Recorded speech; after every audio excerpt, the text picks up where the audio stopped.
What is going on, everyone? Abdul here, and I'm here to have a discussion with you guys in regards to Crash Team Rumble, and basically give the details that you guys may or may not know about the game, correct some misconceptions that people are having with the game, and shed some light in regards to what it is that makes the game good, and what it is that makes the game not as good or not very appealing. So without further ado, let's get into the video. If you guys do like this format of these uploads or videos, make sure you give it a like and subscribe and let me know what you think of this.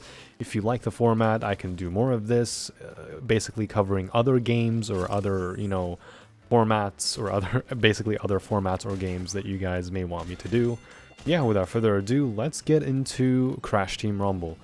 Now, before addressing some things in regards to Crash Team Rumble and essentially just having a discussion in regards to what the game is and what the game isn't, and basically shedding some light on misconceptions on how multiplayer games are in a nutshell. Essentially, Crash Team Rumble is the brand new Crash game.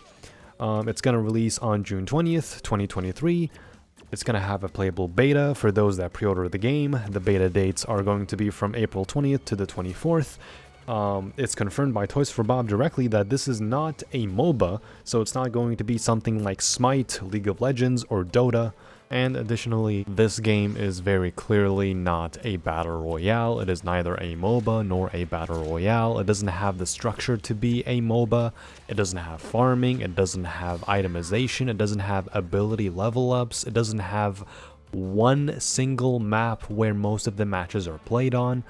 And it is certainly not a Battle Royale where you get around the map and actually find stuff to basically enhance yourself or find weapons to enhance yourself. Everything on the map is set and selected.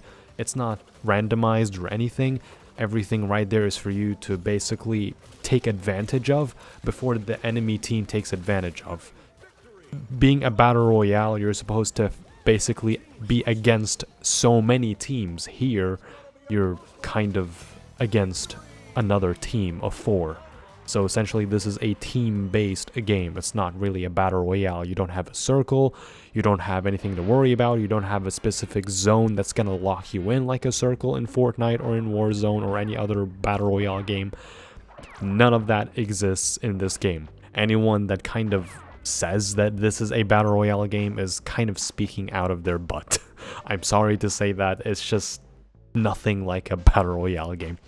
In terms of it being kind of like a people could say that this has some comparisons or elements of a MOBA, but just because it has health and combat doesn't really give it that identity of a MOBA, and just because that all characters have unique abilities doesn't necessarily make it a MOBA. In that case, we might as well call Overwatch a MOBA just because every character is unique, just because it's a FPS game with unique abilities for each character.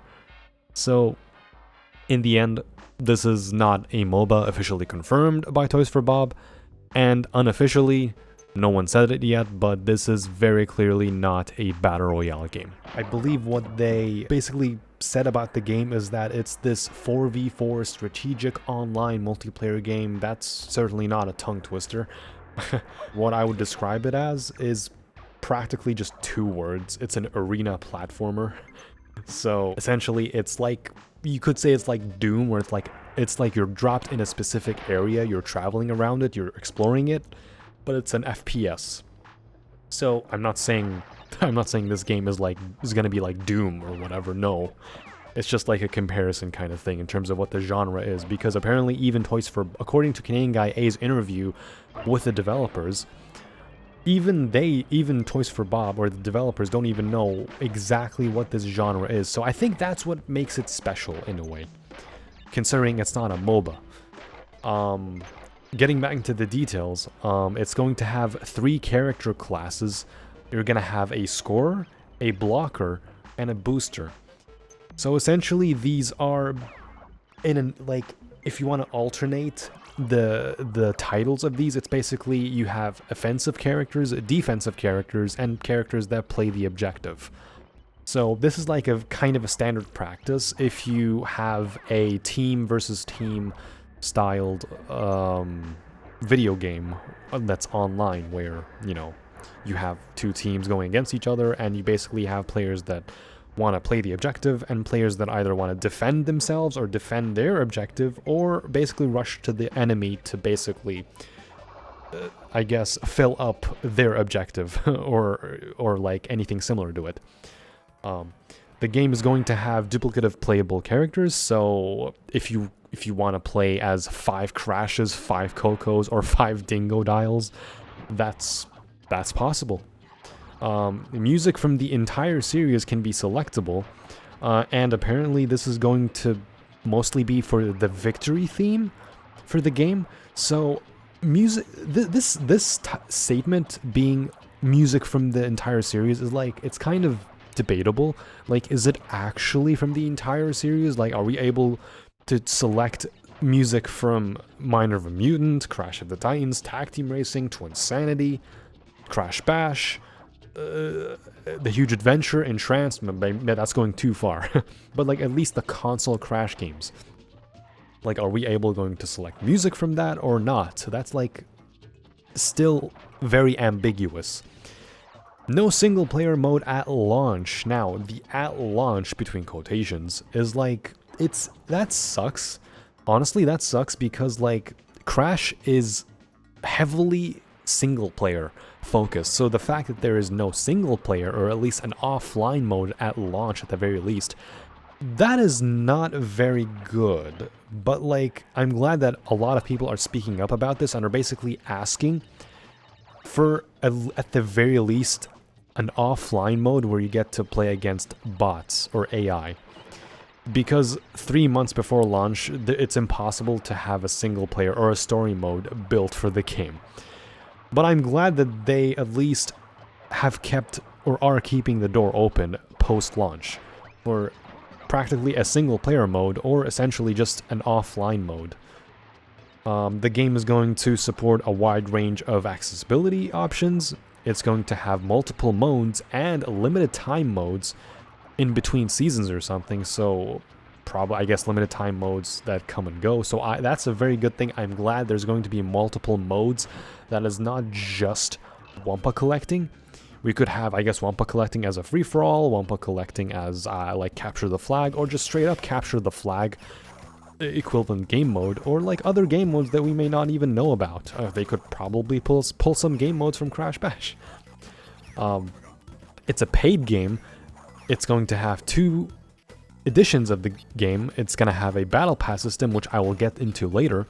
The 2 editions are the standard edition being $30 US, and the deluxe edition, which is $40 US. Now, the standard edition gives you access to the Season 1 Battle Pass, and the deluxe edition gives you access to the Seasons 1 and 2 Battle Pass, and boosts you to level 25 of Season 1's Battle Pass, and includes a bunch of exclusive skins, gear, and practically just a bunch of bonuses for the deluxe edition beyond the boosting for Season 1's Battle Pass and the Battle Pass for Seasons 1 and 2. So, yeah, that's practically most of the information that has been given so far. So, just to start things off, let's get into the no single player mode. As I mentioned, it's kind of not good to have a Crash game without a traditional single player mode, or at least an offline mode. So the fact that this game is about 3 months close to launch is like, it's kind of impossible. It's practically impossible to have even a story mode. So what I would suggest for Toys for Bob, if they are ever listening to this video, I love you guys, but a Crash game needs to have, at the very least, either a story mode, a single player mode, or an offline mode. You could say the single player mode and offline. An offline mode is kind of like kind of the same thing, but like single player incentivizes, like, you know, you having to be able to play multiple modes. So essentially what Nitro-Fueled's local arcade is, where you're able to play multiple different modes. Essentially, you can either play time trial on the tracks, you can either play the different modes in battle mode, and you can play ring rally basically, or like cup races even. I'm not sure how this would work in this kind of arena platformer game like Crash Team Rumble, but I do hope the modes are very attractive at the very least. So the fact that it's not going to have a single, like at the very least, like an offline mode of sorts at launch is not very good to have for a Crash game, because this will mark the very first Crash game where it's not going to have a traditional single player mode to begin with, whether it's a story mode or just a straight up offline mode. Now what they did confirm, kind of confirm, is that there will be a mode where you can basically practice against bots or AI. But the thing is, the game does require you to have an internet connection to begin with, so this being a majorly multiplayer game, are we going to straight up have access to that bot or AI mode without an internet connection? Or is it going to straight up require a connection just to play against bots? Because I don't think that is good.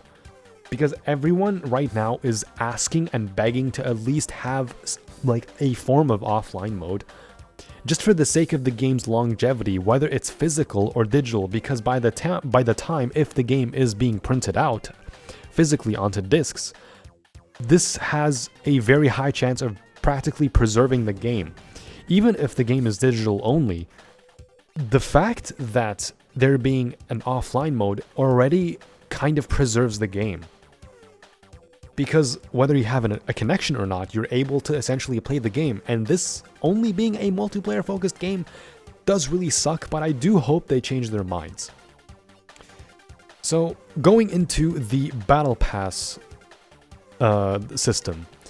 Now, for modern gaming, I do essentially understand, I 100% understand people's dislike or distaste for Battle Pass because, you know, Fortnite made that like a massive thing and essentially like breeded the whole modern gaming era of Battle Passes and seasonal content and all that, right?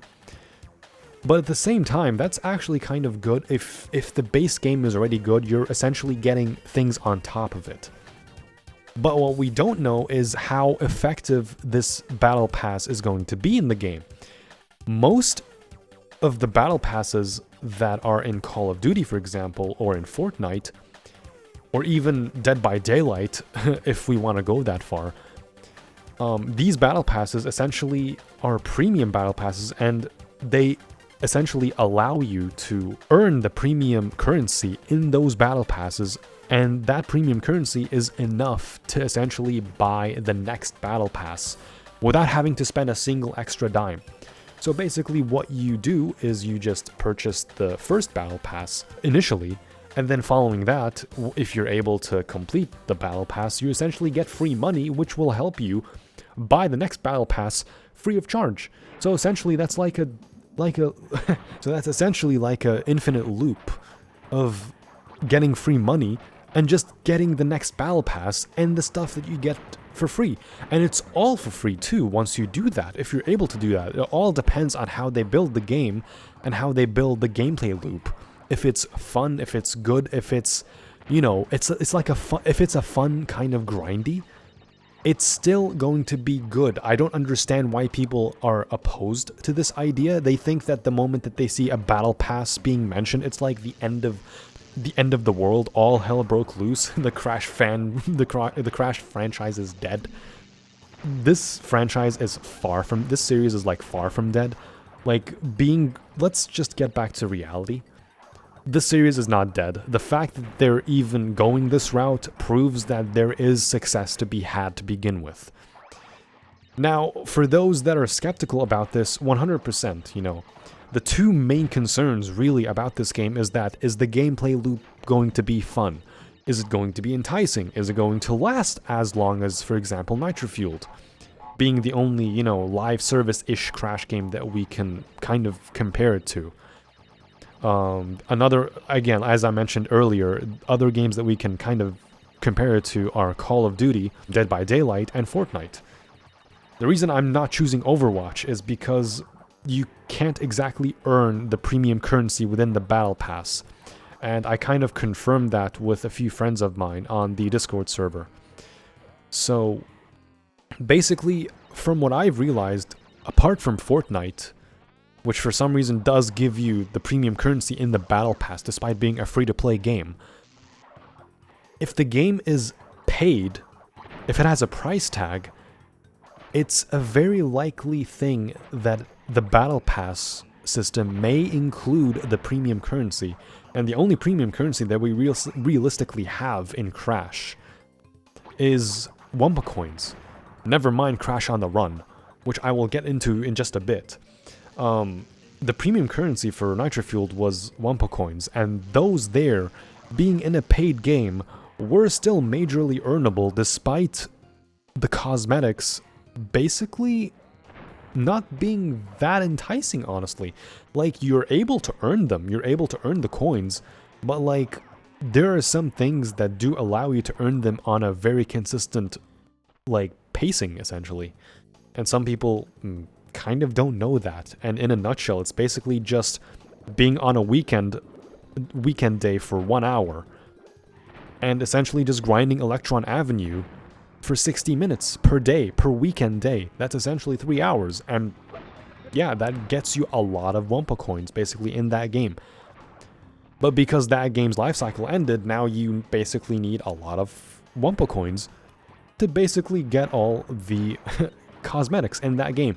And that's what it all is about, essentially. It's all purely cosmetic. It's not going to be this weird, dumb, pay-to-win system. Honestly, if a paid game has pay-to-win elements, that's kind of a big red flag immediately. Like, I think we can all guarantee, even if this is like unofficial still, we don't know the exact details on how this monetization system is, even if this is a paid game, the monetization system is not going to be pay-to-win, like guaranteed. If Nitro-Fueled's whole shtick is basically racing, and getting used to the controls, learning the mechanics, and learning how to hold your fire, basically. And getting into blue fire depending on the tracks. It's essentially just a racing game based on skill. If you're able to hold your fire and do the shortcuts in the tracks, you essentially win. Give or take being abused by the items and using the items to your advantage. With Crash Team Rumble, I mean, you have platforming to take care of, you have health bars to take care of this time. You have unique abilities and unique characters as well. So, this taking the Crash Bandicoot formula we all know and love, which is precision platforming, and then taking it and putting it into essentially a battle arena format that still has maps adhering to platforming, that's not really bad. Because so long as it relies on your skill, and getting used to the game itself, as long as that and the gameplay loop is like solid and fun and good, it doesn't really matter what kind of cosmetics it is. And the fact that there is a battle pass implies that, you know, the cosmetics are going to be absolutely crazy. We don't know that yet, but, you know, time will tell, hopefully. So, the other thing I want to talk about is the whole mixed reception to the game is like both justified and unjustified. It's kind of warranted that this game being a multiplayer focused game, sure, it may not be, you know, your cup of tea, or anyone's cup of tea, for example, if they're just straight up not into multiplayer games. But at the same time, people are giving this game a lot of flack, kind of because we've waited for quite a while for this game, and the fact that this game's like development timeline hinted at this being a 2021 release 1 year after Crash 4. It's kind of a bitter taste in people's mouths. And I get that. I think a lot of us do understand that this is kind of a bittersweet moment where this game just should have released back then. But at the same time, you guys, like people cannot fault the developers for something that's kind of out of their control. If you guys aren't well versed about this, essentially what happened during this game's development cycle is that it was supposedly shelved, and the fact that Toys for Bob were pulled away from this project for a bit, or maybe shelved even, to work on Call of Duty. And the fact that that happened for like some time goes back to Call of Duty itself. So, like, if there is one entity to blame, it kind of has to be Call of Duty, or the people that kind of ruined the Call of Duty cycle. And the fact that this game was slated for 2021, Call of Duty 2020 and 2021 were absolute disasters, that being Call of Duty Black Ops Cold War and Vanguard. Rumors suggested at the time that both Cold War, or Call of Duty 2020, and Vanguard even, were completely rushed games. They were essentially disasters, and this is easily Googled in like 2 seconds. You can easily find it on Google. It's easily researchable. And essentially what it is that Sledgehammer was in charge of Call of Duty 2020, not Treyarch. And what basically happened is that Sledgehammer Games and Raven Software creating Warzone, or helping with Warzone majorly alongside Infinity Ward, another COD developer. What basically happened is that Sledgehammer and Raven both fought with each other on what Call of Duty 2020 was supposed to be. So Activision didn't like that, and they had to step in and basically kick Sledgehammer off of the project and point Treyarch as the lead dev behind Call of Duty 2020, which in the end came out as Black Ops Cold War. This effectively pushed Sledgehammer back into 2021 with its own game, and what they did was basically another World War II shooter. Both of these games, including, I believe, Modern Warfare 2, the latest Call of Duty right now, these 3 games, Cold War, Vanguard, and Modern Warfare 2, were essentially an all-hands-on-deck situation. Now, the fact that was an all-hands-on-deck situation for practically all 3 games, but the fact that it started in 2020 and in 2021, like 2 big key development years for not only Crash 4, but for Crash Team Rumble at the time, even like when it was called Wumpa League at the very least. So you guys can kind of see who exactly is to blame about this. But at the same time, it is 100% understandable that people are not, satisfied with the way Crash Team Rumble has been shown so far. And the fact that this has been leading into a 2023 release as opposed to, I guess, a 2022 release from a 2021 release. This is kind of an unprecedented big delay, basically. Like, going from a 2021 release to a 2023 release is like a big gap. So, like, essentially what people are saying that, this should have just been a Crash 5. Or, just a mainline game, basically, despite this being almost a 3-year wait. And that is perfectly understandable.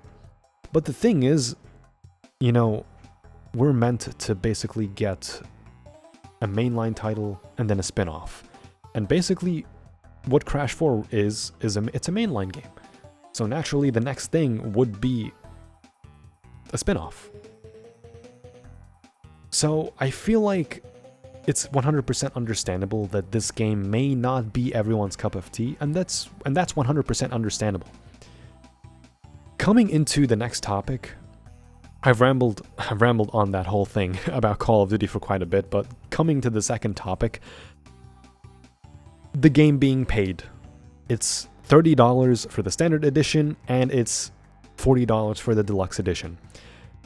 I feel like this is a justified thing to have. The fact that this game doesn't have any form of single player mode or story mode or adventure mode or just a straight up like story mode, I feel like it being cheaper than Nitro-Fueled by $10 is kind of justified. In my opinion, I think that is actually justified. I don't understand why people are against this idea, but I can kind of understand why, for this game being the way it is in its setting, in its multiplayer setting.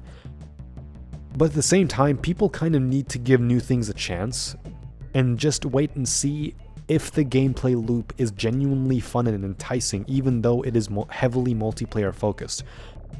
This is practically the very first multiplayer Crash game that is solely focusing on multiplayer.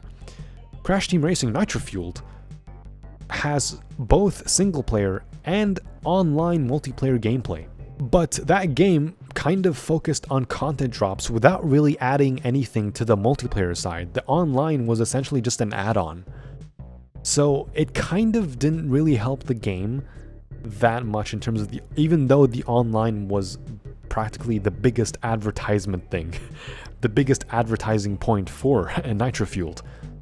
But at the same time, I can kind of understand why people are kind of against the idea of this game being multiplayer heavy or multiplayer focused.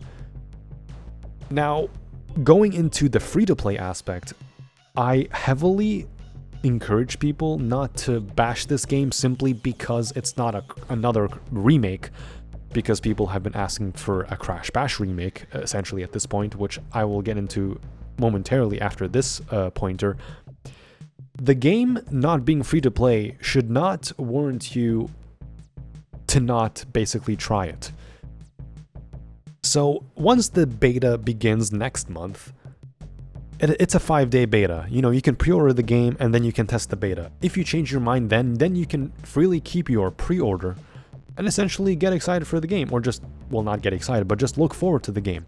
If you didn't enjoy it or didn't like it in the beta, sure, that's already hands-on experience, and you're more than welcome to cancel it. The main gripe of free-to-play games is that if it's a free-to-play model, then that would essentially give the publisher or the people behind the game a lot of incentive to push every single modern gaming practice of abhorrent monetization practices and microtransactions in the book into this game.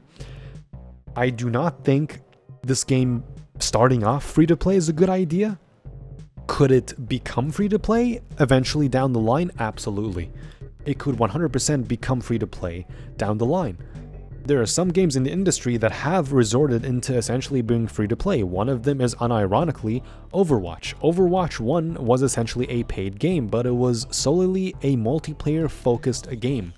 And that game succeeded very well for being what it is. It's a hero shooter with a lot of lore. With Overwatch 2, they basically shut down Overwatch 1, migrated everyone to Overwatch 2, and basically made it free-to-play, with the single-player side, the PvE side, to be specific, being delayed to 2023, and essentially there is still no word of that yet. So I feel like people are jumping the gun when they see this game being a paid live service-ish game. I wouldn't say live service, but this is, I much prefer calling it a multiplayer game more than anything, but a live service kind of works too. Coming back to the main point, I don't think people should be skipping this game just because it's a paid multiplayer game or that it's not free to play. I feel like this game would be a big letdown if it started as free to play. If it became free to play, that would honestly be good just to boost the game even further after its initial point of launch, essentially. If this game became free to play after like 6 months or a year, that would be good, but at the same time, that would also give some flags that this game did not do well. So, in my opinion, for a safe and, like, guaranteed good battle pass system at the very least, the game being paid paves the way for not only good cosmetics, but also puts it on par with Crash Team Racing Nitro-Fueled, in pricing at least. Because the only difference that would differentiate between these two would be the single player side, or an offline mode basically. And I think that is easy to address by just introducing a mode that essentially is just the multiplayer game against bots.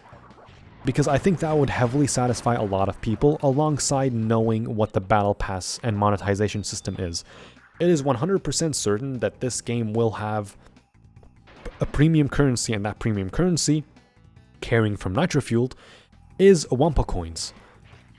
Now, I think what they could do, my suggestion, what they could do is tie this game to the Wampa coins of Crash Team Racing Nitro-Fueled. You know, if you earn the Wampa coins in that game, you could theoretically be able to use it in this game, and I think that would be a very great idea. That would be a very great integration. It's essentially tying two games into one. Call of Duty is doing that with all of its COD points. COD points carry over between games as of Modern Warfare 2019. Every single battle pass has that premium currency fully earnable if you manage to complete that entire battle pass after buying it initially once. At the same time, I can kind of understand where people are coming from when it comes to just seeing the term battle pass and just like rolling their eyes and essentially just flailing on the idea that this game is doomed to fail, or it is dead on arrival, or that it killed the series just because it's a multiplayer game and it has a battle pass system. This game being $30, I feel like this gives it more leniency of not having predatory practices or having things solely pay to essentially get all the cosmetics. What I think is good for this game, at the end of the day, is the fact that Crash Bandicoot is still alive. Crash Bandicoot is certainly not dead.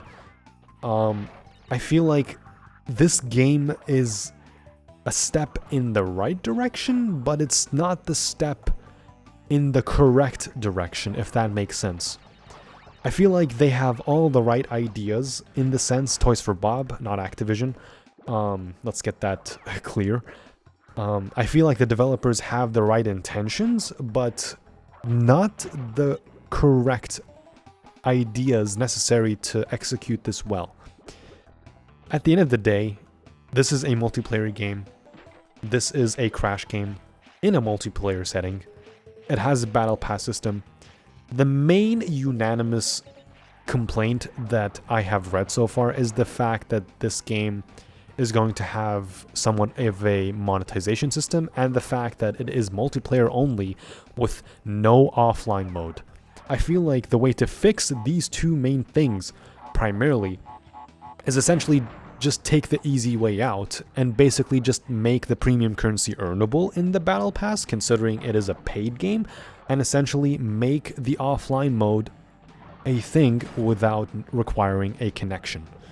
Because at the end of the day, there is a bot or practice mode in the game, which was, as I mentioned, kind of confirmed in the game, but it needs to have that connection requirement taken away, just for the sake of preserving this game. Because at the end of the day, Crash on the Run, this is not even a good comparison, which I'm getting into right now. Crash on the Run was not a good game in terms of its gameplay loop. The gameplay loop for Crash on the Run was heavily focused on monetizing the player's time and monetizing the player's progression.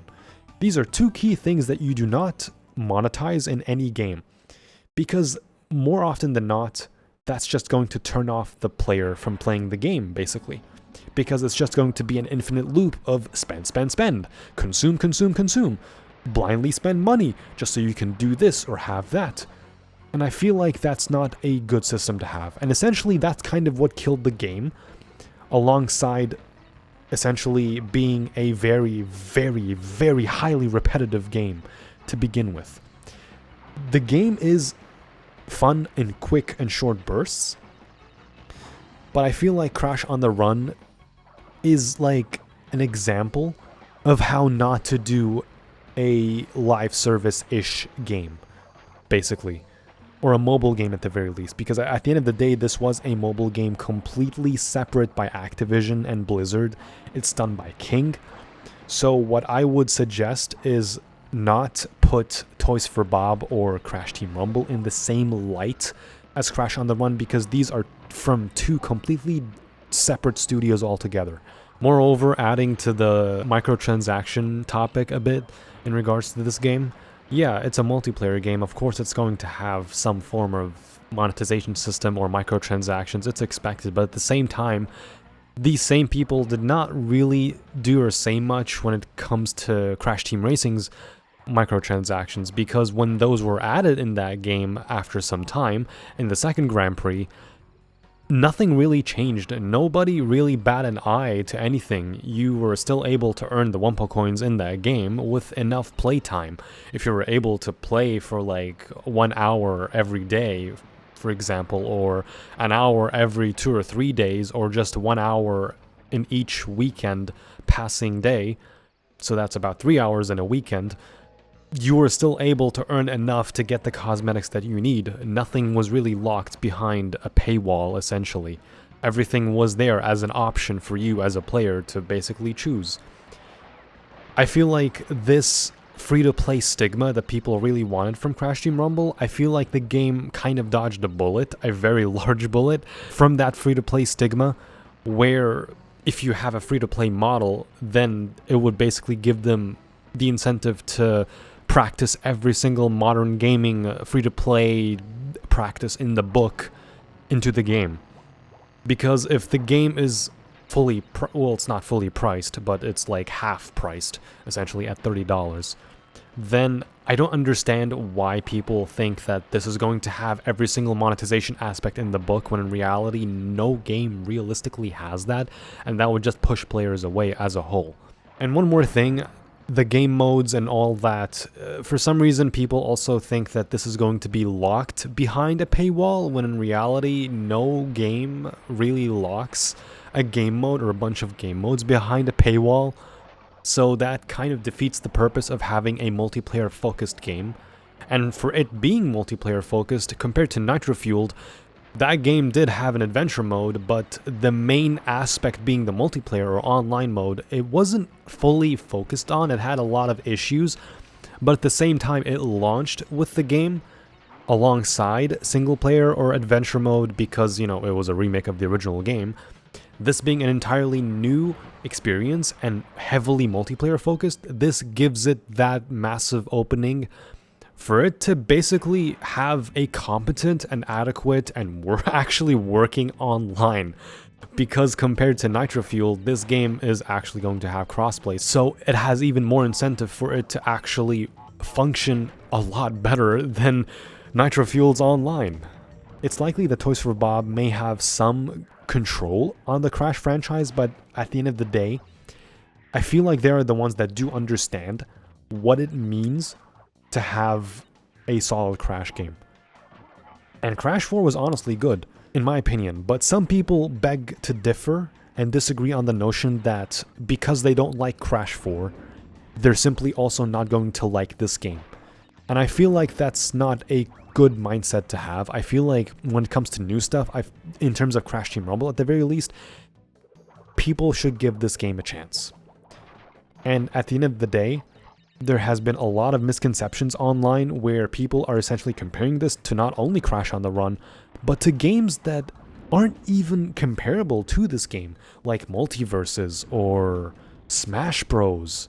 Or sorry, not Smash Bros. Multiverses, Nickelodeon Tunes, the other fighting game, or any other free-to-play game like Evolve even. All these games essentially tried to fit into a saturated market that was already taken care of. So basically with Multiverses, it's already a fighting game that is having its genre fully taken care of by Super Smash Bros. Super Smash Bros. Is probably the best fighting game out there. It may not be perfect, but it is essentially the best fighting game, basically, that is not free to play. And Multiverses is a free to play game, but even that advertised itself as a Smash Bros. Killer, quote unquote, or what the community made it seem to be. But in the end, that game didn't even come close to Super Smash Bros. Ultimate. And I feel like this is where people's misconception is coming in with Crash Team Rumble. Crash Team Rumble is like kind of a new genre, at the same time being a platformer. I don't think, correct me if I'm wrong on this for anyone in the comments, but we don't have an arena multiplayer platformer that's like Crash Team Rumble. And this, I feel like Crash Team Rumble is essentially fitting that specific market where it's not being held by practically any other game. At the end of the day, if the game is fun, it's going to spread like wildfire and basically prove people wrong in a way, because there are some things that aren't that bad. But at the same time, despite being multiplayer, again, as I mentioned earlier, it may not be everyone's cup of tea, whether it's because it's multiplayer only, or the fact that it has a battle pass, or the fact that it has no offline mode or single player mode or story mode. Additionally, another game some people have been comparing Rumble to is Anthem. In case you guys are not aware, Anthem was supposed to be this Iron Man fantasy-styled multiplayer futuristic game. During its E3 2017 showcase, they basically made a lot of false promises that did not make it into the final game release in February 2019. So that is almost a 2-year gap. So essentially, that's kind of what killed that game. It's not because it was a paid game, it was because it was made under completely false promises that did not even deliver in the first place. As a result, it was effectively abandoned, delisted, deshelved, you name it. It was basically just bloatware at that point. So Rumble is not really doing that. Just because Rumble is going to be a paid game is irrelevant. They need to at least make the core game fun and worthwhile for it to basically be worth the price. It's just not worth. It's obviously not worth full price like what Anthem tried to do. Anthem was trying to be this full-scale multiplayer game, this AAA multiplayer game, but it just fell flat in its face because of primarily false promises. At the end of the day, this is a brand new take. It's a spin-off at the end of the day. To conclude this video, I feel like people should give this game a chance and criticize where it's applicable, and criticize and ask for essentially features that do fit in and deserve to be in this game, as well as every other Crash game. For example, the offline mode, because having a Crash game with no single player gameplay in some capacity or an offline mode is kind of detrimental, because a battle pass and being multiplayer only, these things are manageable, but the fact that it doesn't have an offline mode begs the question on how this game may be able to survive well after its life cycle. Because Crash Team Racing Nitro-Fueled is able to survive well beyond its life cycle. It still is surviving to this day, despite its life cycle of content drops and Grand Prix and new stuff well over. I feel like this game may have that same fate, but at the same time, we need to come back to reality and consider that this game, at best, may survive for about a year of content drops at the very least. Give or take maybe 6 or 9 or 10 seasons at best. And that's all I have to say about Crash Team Rumble. As always, if you guys like this discussion video, if you happen to like this format, feel free to leave a like or a comment and tell me what you think about these topics, pointers, details, or discussions, whether you agree or disagree with some of them. If you do agree with them, let me know in the comments. If you disagree with anything I've said so far in this video, please let me know in the comments, and I am always open to have a discussion with anyone and be able to give positive hope and good hope and honest hope that the Crash series remains, basically. Because at the end of the day, people that are saying that Crash is dead just because it's going this route with the multiplayer spin-off, it is far from dead. The fact that they were able to trust themselves to take the franchise into this format for a spin-off, this kind of proves that they have trust in this one. Besides, of course, milking it to some degree. Of course, you know, it's a business at the end of the day. They need to make money. It's a product at the end of the day. But at the same time, I feel like it's kind of unjustified for people to say that the franchise is dead, because this has been a recurring thing since N.Sane Trilogy, where people keep saying that Crash is dead ever since N.Sane Trilogy, and then with each passing year, there has been something new released, whether it's Crash or Spyro, or even Spyro being included as like DLC or content in a Crash game. Like, for example, the Spyro Grand Prix or the Spyro season in Crash Team Racing Nitro-Fueled and Crash on the Run, respectively. This game is also rumored to have Spyro in it, or Spyro content in it, but only time will tell, basically.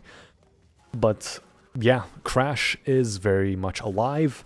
Hopefully this game kind of does what it does despite just being $30 as a standard price.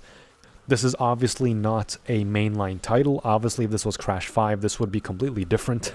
And there's no problem with people asking for a Crash 5 or a Crash Bash remake, but at the same time, your hate should not be solidified into the fact that this is not a Crash Bash remake, or this game's remake, or that game's remake, or the whole franchise being remade for whatever reason.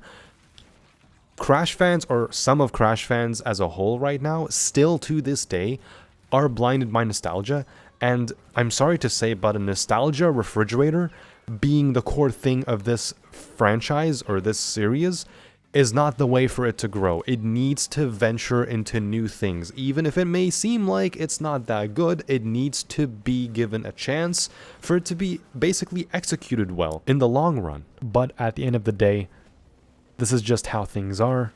We kind of need to ground ourselves into reality and just see these things for what they are. Let's just, keep realistic expectations and just kind of give this game a chance and criticize it where it matters rather than just putting it under a rug immediately just because it's a multiplayer game.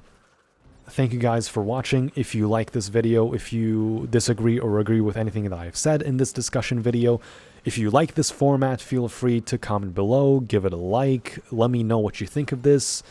And if you guys want me to cover anything about this game, what I might look forward to this game, what my suggestions or expectations or hopes for this game, please let me know. I may be able to do more of this. I actually really enjoy doing this. And yeah, thank you guys for watching, and I will see you in the next video.